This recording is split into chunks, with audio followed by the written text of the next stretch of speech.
es-tu à l'aise avec ça? Oh, oui, c'est beau. C'est bon? Ouais.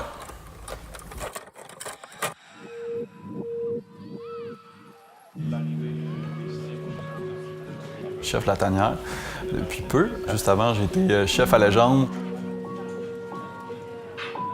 Il a cogné à ma porte, il a dit « J'aimerais ça venir travailler ici », puis il avait son CV. Puis écoute, la mâchoire m'est tombée. Là. Il est arrivé d'un trip d'un an où il avait fait 4 des meilleurs restaurants dans le monde. Il a travaillé avec Normand Laprise à Montréal, à l'ITHQ, il avait gagné des bourses. 1, 2, 3 minutes. Mes grands-parents paternels, eux, étaient en Bretagne, mais du côté campagne de la Bretagne. Puis quand j'allais chez eux, c'était les jardins de ma grand-mère, mon grand-père qui surveillait les poules avec sa carabine dans le champ. C'est vraiment typique campagne française.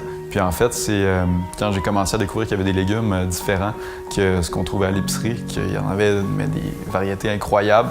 Là, j'avais le goût de les utiliser. Puis c'est tellement facile quand tu commences à avoir ces produits-là de faire des choses qui vont surprendre les gens. Puis ça, c'est la base de tout.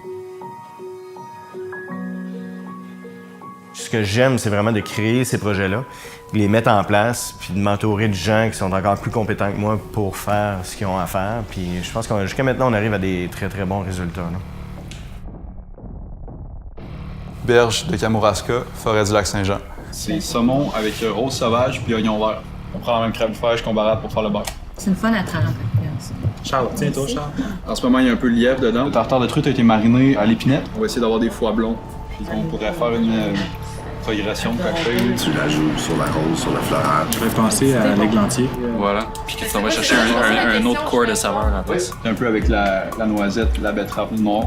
Mettre en valeur ton esturgeon. C'est intéressant, la glace aromatisant la noisette. Peut-être en mousse ou en écume au-dessus. Puis sur le dessus, c'est des flocons de yogourt qu'on a lyophilisé. Fond blanc de canard. Vraiment, là. Voilà. Mais en fait, ça. C'est tout, je te dis rien d'autre. J'aime la création, mais j'aime surtout le fait de la standardisation par la suite, puis d'arriver, puis c'est ça qu'on fait, tu sais. Le côté spectaculaire, c'est ce que j'aime beaucoup.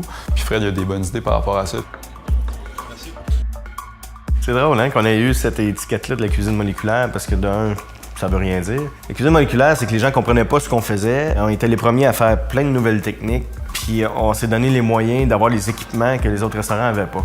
Mais en réalité, c'est juste qu'on comprenait ce qu'on faisait, puis on donnait une application plus artistique, plus créative au niveau des présentations. Ça a toujours été mon point fort. Chaque plat qui est dans le menu, il y a une raison pour laquelle on l'a créé. Peut-être plus discret, plus sobre, pour donner la place au reste. Parce qu'en bout de ligne, oui, il faut que ça soit beau, il faut que ça soit très joli, puis ça va l'être. Mais quand tu le manges, c'est dans la bouche que ça se passe. Ça donne un peu le vertige aussi d'être sur le point d'ouvrir ce restaurant-là. J'ai juste hâte que le premier service soit fait, puis de me rendre compte comment ça sort, qu'est-ce qui marche pas, qu'est-ce qui marche bien. On dirait que tant ou si longtemps que le premier service sera pas fait, ça va être difficile un peu d'en profiter. Puis après ça, le premier service va être fait, puis sûrement que je vais me dire « Oh tabarnouche, il y a ça, puis j'en profiterai toujours pas, mais bon. »